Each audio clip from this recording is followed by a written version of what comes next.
So Rochdale 13 with Alan Kilshaw ahead of Sunday's game with Featherstone Rovers.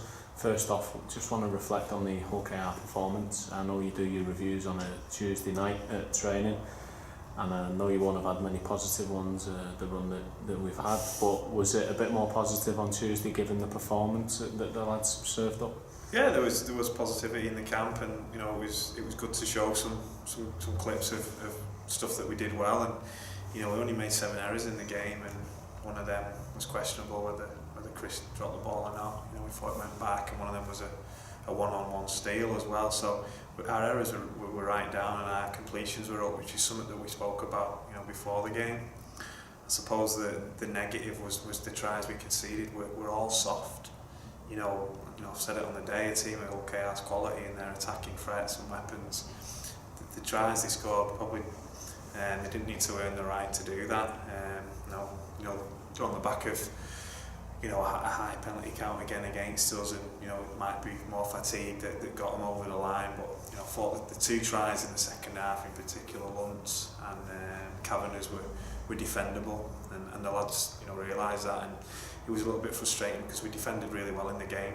We had to. We only got beaten by 8, and off the back of a lot of ball for them. Again, a lopsided penalty count, which you can come to expect when you're playing a full-time side and with a big crowd. So we knew we were in for a tough game, and we knew we'd have to do quite a bit of defending, but the volume of defending probably took its toll in the end. But we finished strong, and there was improvements in the performance and in the little things that we did well. And there was a concern, I don't know if it was 16-6 at one point, and I was a bit concerned it might blow out like the London game, where we lost our discipline a little bit. But I thought the last 15 minutes we sent that message on, and we finished really strong, and we bombed a try at the end as well, so it could have been even closer. So a lot of positives, but we need to back it up now. Again, get that consistency in performances, and if we're consistent every week, we're going to win more than we lose in this in this next phase. We're only at game 12, and it's a 30-game season. We're not even halfway through yet, and I'll back the lads to improve now and improve every week, and that's what we're looking for.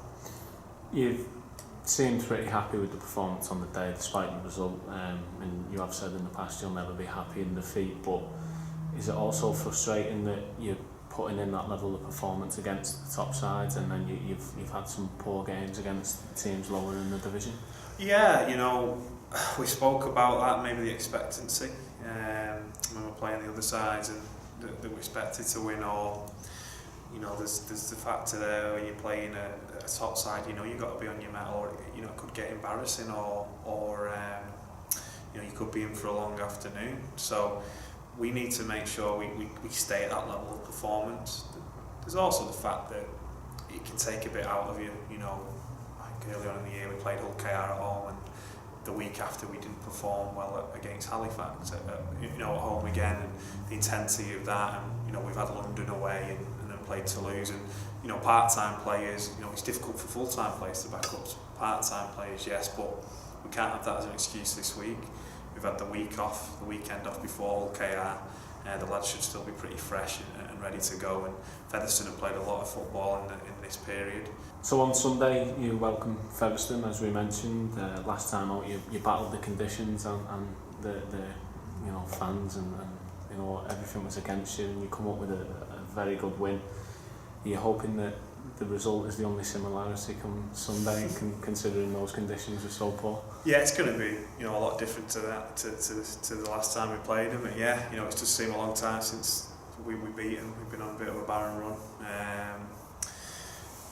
Hopefully, it's 2 good sides who like to play football, and Featherstone throw the ball around, especially in good ball, and they've got some strike out wide, but so have we, and the conditions will suit us, and I think we've seen that now. We've been firming up, we're playing some good stuff, and I don't think we're struggling to score points. So it's just like emphasised on before, we can defend well on the weekend and complete our sets again, and that just gives you that base to work off, and if we can do that, we'll give ourselves a real good chance of picking up the points.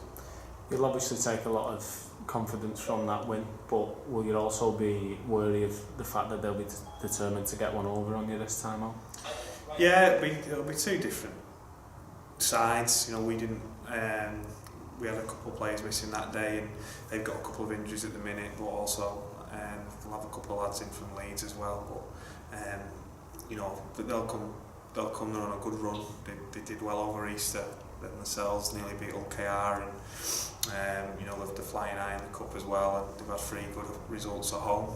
I'd say the performance last week was great, and you know, that's probably not good for us because they'll be really focused on Sunday and performing well. They've got a good spine, and you know, Thackeray's coming back in this week, and he's missed the last 2, and he gets them around the field. And like I say, they've got some threat out wide, so I'm sure they'll be really focused on getting another 2 points on the weekend against us. But we've just got to look after what we do, and you know, try and back up and be consistent, and that's what the focus has been this week. And just on a final note, obviously you did it tough last week with only 15 fit and available players, and obviously Jono played pretty much on one leg. What team news have you got this week? Is anyone returning? Is anyone else out? Yeah, it was a great effort on it from Jono. You know, he did small minutes, and a couple of other guys as well were busted, and you know, some good efforts there. But, you know, Ben Moore's in full 80 there at 9, and his stats are really good. And, you know, Gaz does that every week as well. Just fought across the board, all the lads had a dig for each other. Yeah, look, we've got Joe back from suspension. Sam Wiles available again on dual reg, and we've got Jay back from his long spell at all goals. Ryan Manili won't make this week. He had to have a small operation, just on an abscess on his back, so that was causing him the illness and the sickness last week, where he was really tired and flat, so he won't be back into contention until the Halifax game. And there's a couple of guys available on dual reg if we need them, but I thought our lads went well last week, and probably just add Joe and Jay to the mix, and we'll pick from those 18, 19 players. Like I say, John probably won't feature this week with that knee injury, and hopefully we can get that, you know, get his rehab done, and he might be in contention for Halifax as well. But you know, we'll have a strong side out, and you know, we're looking forward to playing at home and putting a performance in at home, something we've not done since round 1.